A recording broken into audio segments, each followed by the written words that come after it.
یہ بڑی اہم آیت بھی ہے قرآن مجید کی اور بڑا نازک مقام بھی ہے۔ حضور صلی اللہ علیہ وسلم کا ایک بہت بلند مقام ہے ہمارے دلوں میں، اللہ اسے اور بھی بلند کرے، لیکن یہ ایک مقام ایسا ہے قرآن مجید کا کہ جس میں اللہ تعالیٰ کی طرف سے حضور پر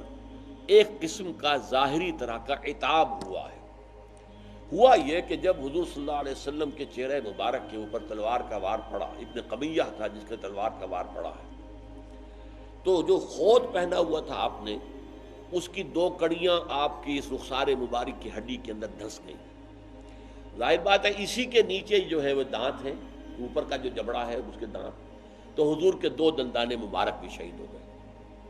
اچھا، وہ کڑیاں جو گھس گئی تھیں اس اپنے رخسار مبارک کی ہڈیوں کے اندر، اسے پھر ایک صاحب نے نکالنے کی کوشش کی ہے دانتوں سے پکڑ کر، تو ان کے دانت نکل گئے اور وہ کڑیاں نہیں نکلی۔ پھر جیسے بھی ہوا، جو بھی جتن کیے، کڑیاں نکالی ہیں تو خون کا فوارہ چھوٹا اور اتنا خون آپ کا چلا گیا کہ پھر آپ بے ہوش ہو گئے۔ اس سے پہلے، بے ہوش ہونے سے پہلے، آپ کی زبان مبارک سے ایک کلمہ نکل گیا، کیف یہدی اللہ قوما خضبوا وجہ نبیہم بالدم۔ اللہ اس قوم کو کیسے ہدایت دے گا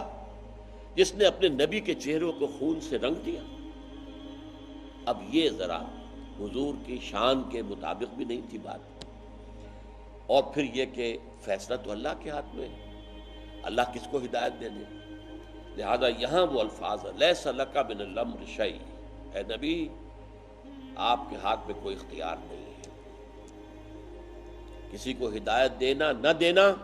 اللہ کے ہاتھ میں۔ جیسے کہ فرمایا گیا ہے، اے نبی انک لا تہدی من احببت ولکن اللہ یہدی من یشاء، آپ کے ہاتھ میں اختیار نہیں ہے کہ جس کو چاہیں آپ ہدایت پر لے آئیں، یہ اللہ کا اختیار ہے، جس کو چاہے ہدایت دیتا ہے۔ جس کے سب سے بڑی مثال ابو طالب، حضور کے محسن ہیں، پرورش کرنے میں بھی ہاتھ ہے، پھر یہ کہ پوری سپورٹ خاندان بنی ہاشم کی ان کے ذریعے سے ملی، لیکن ایمان نہیں لائے۔ کس قدر خواہش تھی حضور کی کہ بغیر ایمان کے، بغیر کلمہ شہادت کے یہ دنیا سے رخصت ہو۔ مرتے دم بھی کہا ہے، چچا جان میرے کان میں ہی کلمہ شہادت پڑھ دیجئے، میں اللہ کے ہاں گواہی دے دوں گا کہ انہوں نے کلمہ شہادت ادا کیا۔ لیکن اس وقت وہ عرب کے اندر جو ایک خاص اپنی وہ ایک عزت نفس ہوتی تھی، ابو طالب کے اوپر اس کا غلبہ ہو گیا کہ بھتیجے میں جانتا ہوں تیرا دین سب سے اچھا ہے، لیکن میں یہ نہیں چاہتا کہ عرب کی عورتیں پھر تانا دیں کہ ابو طالب موت سے ڈر گیا، یعنی موت کے وقت آ کر اس نے پھر یہ کلمہ پڑھا ہے تو موت سے ڈر کر کیا ہے۔ یہ تانا نہیں میں سننا چاہتا، میں نہیں چاہتا کہ میرے بعد عرب کی عورتیں مجھ پر یہ تانا زری کریں۔ تو حضور کی خواہش پر اگر ہوتا معاملہ کسی کی ہدایت کا، تو ابو طالب سے بڑھ کر کس کے لیے خواہش ہو سکتی ہے؟ اسی طریقے سے یہاں اب دیکھیے وہی خالد ابن ولید جو اصل سبب بنا ہے، جس نے کہ گھیرا دیا ہے پورے جبل احد کا، اور عین اس جگہ سے جہاں حضور نے اندازہ کر لیا تھا کہ یہ ہمارا ویک پوائنٹ ہے، اور 50 تیر انداز جو ہیں وہاں پر کھڑے کر دیے تھے، عین اس جگہ پر ان کی نگاہ پڑی کہ وہ درا خالی ہے، 10 آدمی رہ گئے کل، اور انہوں نے پورا چکر لگا کر حملہ کیا ہے، اور فتح جو ہے وہ شکست میں بدل گئی۔ لیکن وہی خالد ابن ولید ہیں جو ایمان لائے، اور جن کو اللہ نے حضور کی زبان مبارک سے خالد سیف من سیوف اللہ یہ خطاب دلوایا کہ خالد تو اللہ کی تلواروں میں سے ایک تلوار ہے۔ یہ ہے وہ بات کہ لیس لک من الامر شیء، اے نبی آپ کے اختیار میں نہیں ہے، یہ اختیار ہمارا ہے، جسے چاہے ہدایت دو۔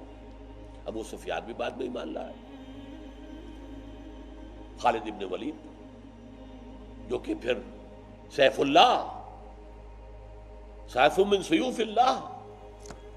او یتوب علیہم، یہ بھی ہو سکتا ہے کہ اللہ تعالیٰ ان پر توجہ فرمائے، عنایت کرے، انہیں ایمان کی توفیق دے دے۔ توبہ کے معنی ہوتا ہے رجوع کرنا، پلٹنا۔ ابھی یہ بھی ہماری طرف سے روح انہوں نے موڑا ہوا، ہم نے بھی موڑا ہوا، ہو سکتا ہے ہم ان کی طرف اپنی توجہ جو ہے عنایت اور رحمت اور شفقت کے ساتھ پھیرے، جس کے نتیجے میں وہ ایمان لے آئے۔ او یتوب علیہم او یعذبہم، یہ بھی ہو سکتا ہے اللہ انہیں عذاب دے، یہ اختیار اس کا ہے۔ توبہ کی توفیق دے دینے کا اختیار بھی اس کا ہے اور عذاب دینے کا بھی ہے۔ فَإِنَّهُمْ ظَالِمُونَ، اس میں تو کوئی شک نہیں کہ وہ ظالم ہیں، انہوں نے ظلم کیا ہے، انہوں نے مسلمانوں پر ظلم کیا ہے مکے میں پورے 12 برس، انہوں نے اب جو حملے کیے ہیں وہ ظالم ہیں، پھر مشرک ہیں، کافر ہیں، یہ اپنی جگہ ہے، لیکن یہ کہ اللہ تعالیٰ جب چاہے جس کو چاہے ہدایت دے دے۔ تو اس حوالے سے لیس لک من الامر شیء، نہیں ہے آپ کے ہاتھ میں کوئی شے اختیار میں سے، اور یتوب علیہم اور یعذبہم، اللہ چاہے تو ان پر عنایت فرمائے اور ان کو توبہ کی توفیق دے، اللہ چاہے تو انہیں عذاب دے۔ فَإِنَّهُمْ ظَالِمُونَ، اس لیے کہ حقیقتاً وہ ظالم تو ہے۔ وَلِلَّهِ مَا فِي السَّمَاوَاتِ وَمَا فِي الْأَرْضِ، یہ آیت عام طور پر آتی ہے کسی ایک خاص بحث کے اختتام پر، یہ قرآن مجید کا عام اسلوب ہے، بہت سے مقامات پر آپ دیکھیں گے۔ اب یہ گویا کہ ان آیات میں، ان 8 آیات کے اندر جو ہے ایک طرح سے ایک پورا جو ہے غزوہ احد کا ایک سکیچ ہمیں دے دیا گیا، اور اس کو یہاں ختم کیا جا رہا ہے ساتھ، پھر اس کے ایک ایک معاملے کے اوپر لے کر تفصیل سے بھی گفتگویں ہونی ہے۔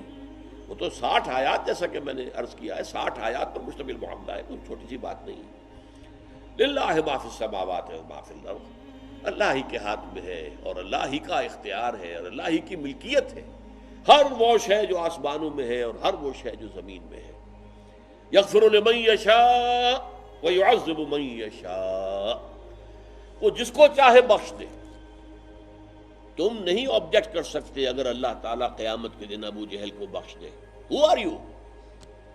اس کا اختیار ہے۔